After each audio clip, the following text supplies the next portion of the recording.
Dawson Rider Wiki. Hey YouTube, Dawson Rider here, and welcome to a Dawson's Top 5. Haven't done one of these in a while. I actually have a couple that I have ready to edit that are in the old setup, but I wanted to do this one because it's kind of timely, because it's basically officially the end of the Neo Saban era. I mean, Hasbro basically officially starts March, April when we get the toys and then the series coming out, but, you know, for all intents and purposes, the Saban era has basically come to a close, so I wanted to do top 5 videos about them. This is top 5 best, because, you know, as much as I like to harp on the quality of the show and a lot of Saban's questionable decisions throughout the last 8 years, there was some good to come of this era for the franchise, so this one will be the top 5 best things out of the era, and don't you worry, I love to be Captain Negativity sometimes, so there will be a top 5 worst. Let's just cut straight to number 1. Number 1 is Trobo Knight, representing, no I'm just kidding.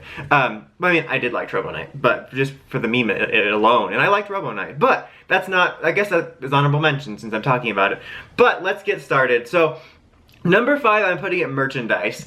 It's funny because an aspect of this is both going to be in the best and worst list, spoiler alert. But, you know, for a lot of good, it was a weird way of starting that sentence, I didn't mean to say it that way, but there was a lot of good to come out of the merchandise these last 8 years. There's definitely been an oversaturation of MMPR, and not like we didn't get some cool toys and stuff during the Disney era, but because Saban owned it, we did get a larger array of things, you know? Even though we got some cool toy lines in Disney, there wasn't a whole lot outside of that. If you remember, DVD-wise, we just got the volumes, and then I think there was only one season that got a full release. Like, after like volume 5 or 4, they stopped, and you never got the full season.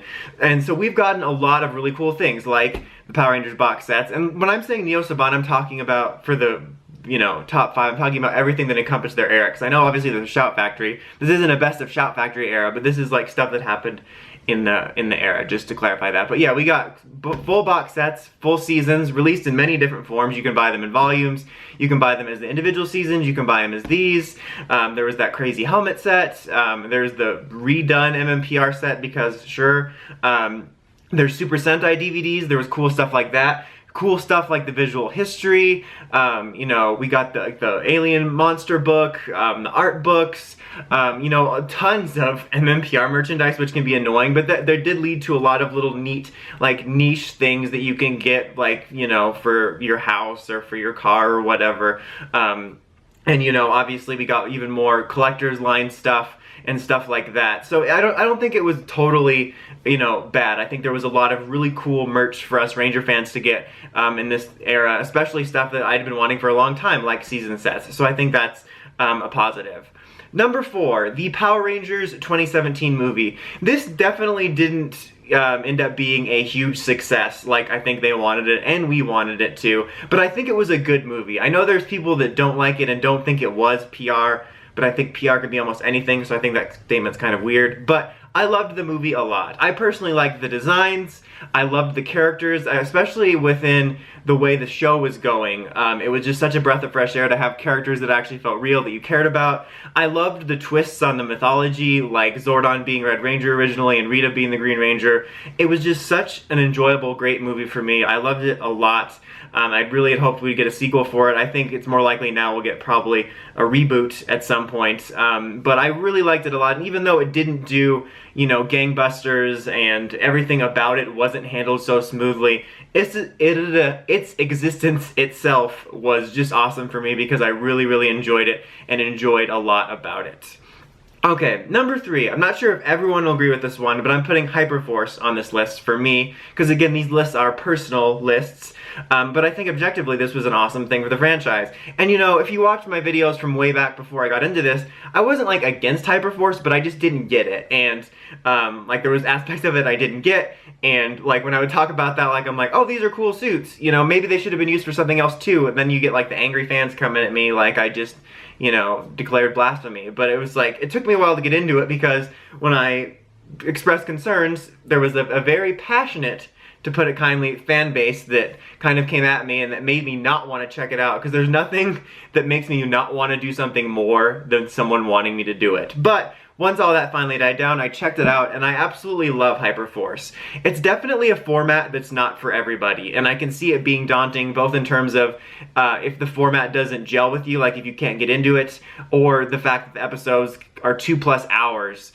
some almost 3 or over 3. But I was surprised how I was able to get into it. I mentioned this in my Hyperforce video, but you know, because I've played RPGs before and I don't even remember what happens in it like the next game. I forget all the characters, so I was worried about being able to get into it that way. But I'm surprised how much the format worked for me. It was kind of a good thing to have on in the background when you're working on other things or working out or something. It kind of worked out that way. But I ended up just loving it because, especially, again, to come back to like my reasoning for the movie, with the way the show was going, it was nice to get something that felt like it was a Power Rangers series with care put into it.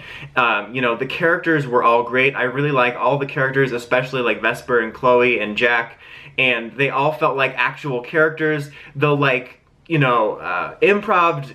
I mean, they have some stuff that's like scripted, you know, like planned out for the character, but I mean, the improv interactions made them feel more real. The humor, it was amazing, especially everything with Vesper. The storylines felt awesome. It felt like it was part of that Power Rangers lore, and the fact that we got a ton of, you know, past Ranger cameos was really awesome. And I think, you know, even if the format's not for you, I encourage you to check out some of the story stuff they did. It was just really cool, and then stuff like the Shattered Grid event and the fact that they made it into, you know, Shattered Grid was just really cool. It has a really special place for me now. I really love it a lot. I think it was unique. Still fingers crossed for a season 2. Number 2, speaking of Shattered Grid, is the comics. The comics, Shattered Grid, all that. You know, it's really funny how many of these are based off of how the show has been. But again, given that the show had been disappointing to say the least in most aspects, the comic was just fantastic. And I remember that was something else that took me a minute to get into, because I wasn't really too hot on the Paper Cuts comics. And then it was MMPR, and then I heard they were doing Go-Go, which was just another MMPR. And even though I'd heard kind of positive feedback, I just kind of rolled my eyes a bit. Like, I knew I would check it out, but I just wasn't eager.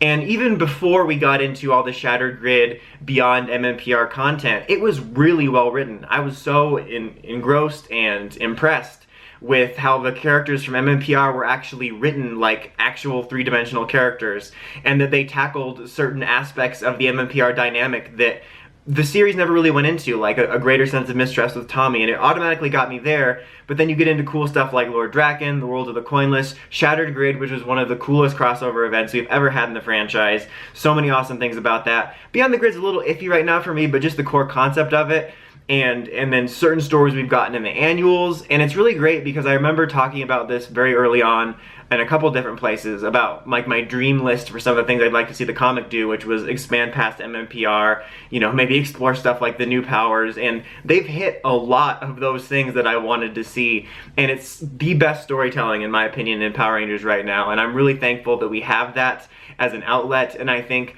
even if the show improves going forward, I think the comics is a great outlet to do some of the cooler mythology stuff that the show might not ever get into, and it's been really great. Okay, number 1, this one is kind of generic and I don't know, like a weird, easy answer, but I think the number 1 best thing about the Neo Saban era was that it kept the franchise alive. I mean, that sounds kind of stupid in a way, but if you remember, like when it ended before, it meant to end multiple times, it just keeps getting resuscitated, but you know, it kind of ended with RPM, and then was sort of being kept around by MMPR 2010, you know, the revised show that aired, for me, like at 5 a.m. on ABC on their Kids or Toon Disney block or whatever, and then, you know, the 2010 toy line, and I think their intent was to try to keep it alive along with in that form, and then like I don't know, but you know, it was basically non-existent. It was very, very minimal content, but there was content. But then Saban bringing it back, even if I don't agree with the approach they took in a lot of ways with the show and general approach, which we'll get more into in the worst video, but they did keep the franchise alive. Even though I don't think they grew it as much as they could have, they did expand the franchise a little bit, you know, made more connections, brought it more in the public eye a little bit, you know, brought out stuff like the comic, like the DVD sets, and it kept it more present in mind. It grew the franchise to the point where now we can pass it off to Hasbro and hopefully get even better. So even though it wasn't perfect, you know, it gave us fans, you know, a lot of content over these last 8 years, some good, some bad, but it was nice that the franchise was kept alive long enough to give us some cool things we might not have gotten without this era, and also, you know, to get it to Hasbro where there's a lot of potential. I don't want to jinx anything, but there's definitely a lot of potential, and we'll see it from there. But anyway, that is my top 5 best things or favorite things about the Neo Saban era. Let me guys know what yours guys is. I'm such a good talker, guys. You know, I'm just a professional speaker. You know, yours guys. But let me know what yours guys thinks. What are your top 5 best? Sometime soonish after this video, there will be a top 5 worst, because I usually like to do those, you know, one of each. But anyway, until next time, don't forget to like, comment, subscribe, and of course, don't forget to climb the steps and ring that bell to get notifications for all my videos. Until next time, Dawson Ryder, signing out.